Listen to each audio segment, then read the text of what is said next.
Hello दोस्तों, शुरुआत करते हैं माई शाइनिंग लव पार्ट 14 की। अगले दिन सिडा जिमो से मिल रहा होता है और वो उसे अपने सॉन्ग के लिरिक्स दिखा रहा होता है। लिरिक्स पढ़ने के बाद जिमो हंस रहा होता है तो फिर सिडा पूछने लग जाता है कि तुम हंस क्यों रहे हो। जिमो बोल रहा होता है कि तुम अपनी फीलिंग्स को लेकर काफ़ी डायरेक्ट हो, इस वजह से मैं हंस रहा हूँ, और रही लिरिक्स की बात, वो काफ़ी अच्छे हैं। अगर ये लिरिक्स मैं रियान की जगह पढ़ रहा होता तो फिर मैं बता सकता कि तुमने लिरिक्स किसके लिए लिखे हैं। सिडा कह रहा होता है कि यही तो प्रॉब्लम है, रियान बिल्कुल भी नहीं जान पाई कि मैंने ये सॉन्ग उसके लिए लिखा है। जिमो बोल रहा होता है कि शायद वो तुम्हें अपने छोटे भाई की तरह ट्रीट करती है। ये सुनने के बाद सेडा उदास हो जाता है और बोल रहा होता है कि इसका मतलब मेरा कोई भी चांस नहीं है, और वैसे भी रोनान किसी मैन को उसकी एज के हिसाब से जज कैसे कर सकती है। फिर जिमो बोल रहा होता है कि भले ही तुम कुछ भी बोलो, बट मैं तुमसे काफ़ी जेलस फील कर रहा हूँ क्योंकि तुम अपनी फीलिंग्स को लेकर काफ़ी स्ट्रेट फॉरवर्ड हो। इसके बाद सेडा जिमो से बोल रहा होता है कि प्लीज़ तुम रियान से रिक्वेस्ट करो कि मैं ये सॉन्ग गा सकूँ शो में। जिमो उसे बता रहा होता है कि मैं रियान के घर से मूव आउट करके आऊँ, इस वजह से मैं तुम्हारी हेल्प नहीं कर सकता हूँ। वैसे भी लाइफ में पर्सन हमेशा एक या दो बार रिजेक्ट तो होता ही है, और ये तुम्हें एक्सेप्ट कर लेना चाहिए। सीडा कुछ भी नहीं बोलता। फिर वो रात को रियान के साथ होता है और वो दोनों शो पर होते हैं क्योंकि वहाँ पर फर्स्ट राउंड स्टार्ट होने वाला होता है। रियान सीडा से बोल रही होती है कि तुम बिल्कुल भी नर्वस फील मत करना, और वैसे भी आज शो में 4 मेंटोर होंगे, इस वजह से तुम मेरे साथ बैक से चलो और वहाँ पर सारे मेंटोर से हाई हेलो करो ताकि तुम्हारा इंप्रेशन अच्छा बढ़े। फिर वो दोनों मेंटर से मिलने के लिए जाते हैं तो फिर वो देखते हैं कि वहाँ पर सॉन्ग जियो बैठा होता है, उसके साथ में तोंग तोंग होती है। तो फिर रियान बोल रही होती है मुझे किसी ने नहीं बताया कि तुम भी मेंटोर हो, या फिर तुम यहाँ पर जानबूझकर आए हो। तो फिर तोंग तोंग बोल रही होती है ऐसा कुछ भी नहीं है, तुम्हें पता ही है कि सॉन्ग जियो एक ऑलराउंडर आर्टिस्ट है, उसने पहले भी कई सिंगिंग कॉन्टेस्ट में कई सारे रिकॉर्ड बनाए। इस वजह से जो इस प्रोग्राम के जज है उन्होंने खास तौर पर इन्वाइट किया है।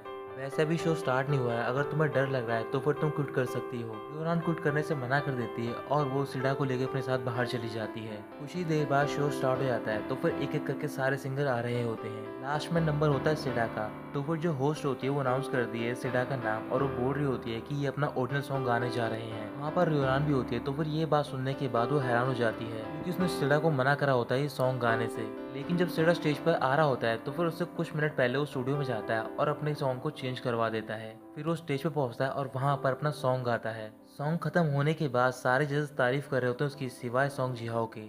फिर वो एक एक करके पॉइंट देते हैं, सिर्फ सॉन्ग जिहाओ को छोड़कर बाकी सारे फुल पॉइंट देते हैं। इसके बाद फर्स्ट राउंड खत्म हो जाता है तो फिर पॉइंट रिवील होते हैं और सिडा सेमीफाइनल में पहुंच जाता है। सिडा बैक स्टेज होता है तो फिर वहां पर रियान उससे मिलने के लिए आती है। सिडा बहुत ज्यादा खुश होता है और वो उसे गोद में उठा लेता है। वहाँ पर तोंग तोंग भी होती है और वो ये सब देख रही होती है। सिडा ने रियान का हाथ पकड़ रखा होता है और वो उससे बोल रहा होता है कि मैं बहुत ज़्यादा नर्वस फील कर रहा था, लेकिन जब मैंने तुम्हारी ओर देखा तो फिर मेरे अंदर अचानक से कॉन्फिडेंस आ गया। रियान थोड़ी सी इरिटेट हो जाती है तो फिर वो अपने हाथ छुड़ाते हुए उससे बोल रही होती है कि मैं एक एजेंट हूँ और तुम मेरे आर्टिस्ट हो, तो फिर तुम्हें केयरफुल रहना चाहिए, और अभी सिर्फ तुम सेमीफाइनल तक पहुंचो तो फिर तुम्हें इतना खुश नहीं होना चाहिए।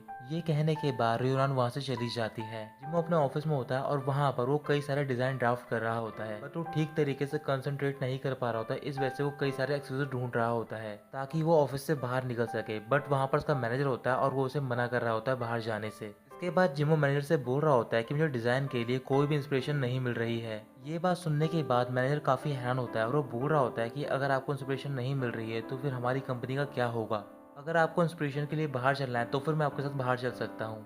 जिमो उसकी बात मान जाता है और वो उसे अपने साथ एक रेस्टोरेंट में लेकर जाता है, और वहाँ पर वो दोनों स्पाइसी हॉटपॉट खा रहे होते हैं। जब वो मैनेजर स्पाइसी हॉटपॉट खाता है तो फिर उसकी आंखों में से आंसू निकल रहे होते हैं और वो बार बार पानी पी रहा होता है। ये सब देखकर जिमो मुस्कुरा होता है क्योंकि उस टाइम पर वो रियोन के बारे में सोच रहा होता है।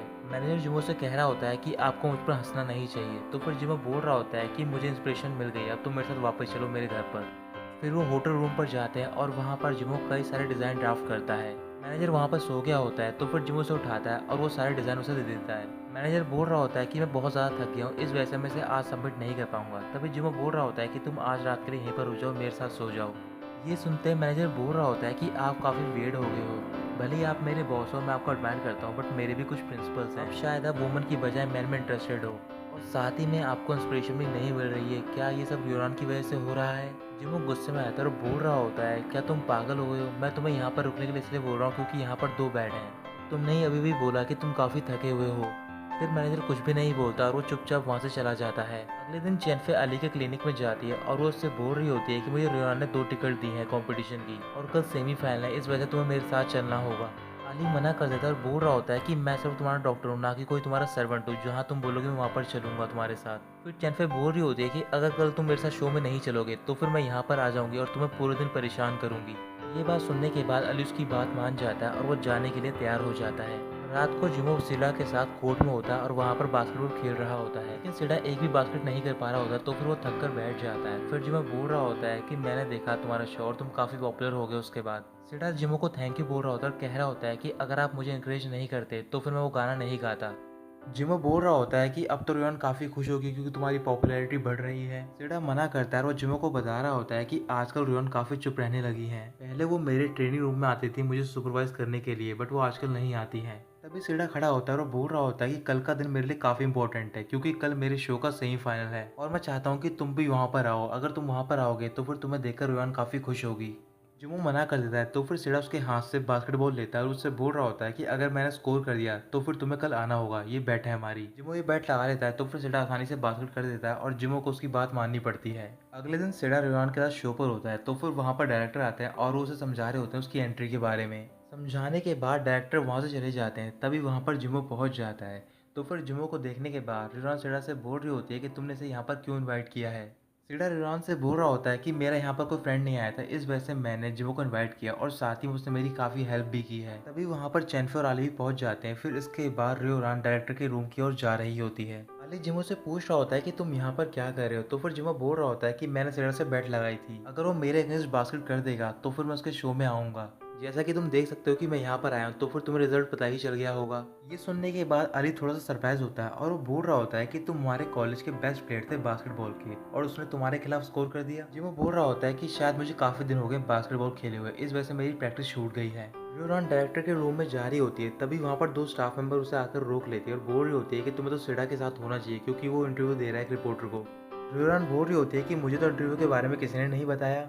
ये इंटरव्यू सिडा के लिए तोंग तोंग ने अरेंज करवाया होता है और ये बात उसने रियोरान को नहीं बताई होती। इसके बाद रियोरान उस रूम में जा रही होती है जहाँ पर सिडा का इंटरव्यू चल रहा होता है, तो फिर वो देखती है कि उस रूम के बाहर तोंग तोंग और सोंग जियाओ खड़े होते हैं। रियोरान गुस्से में बोल रही होती है मुझे पता था कि ये तुम दोनों ही ने करवाया होगा। तोंग तोंग बोल रही होती है कि इंटरव्यू स्टार्ट हो गया है, अगर तुम इस टाइम पर अंदर जाओगी तो फिर इससे सिडा पे काफी इफेक्ट पड़ेगा। सिडा का इंटरव्यू स्टार्ट हो गया होता है तो फिर जो रिपोर्टर होती है वो उससे पूछ रही होती है उसके सॉन्ग के बारे में।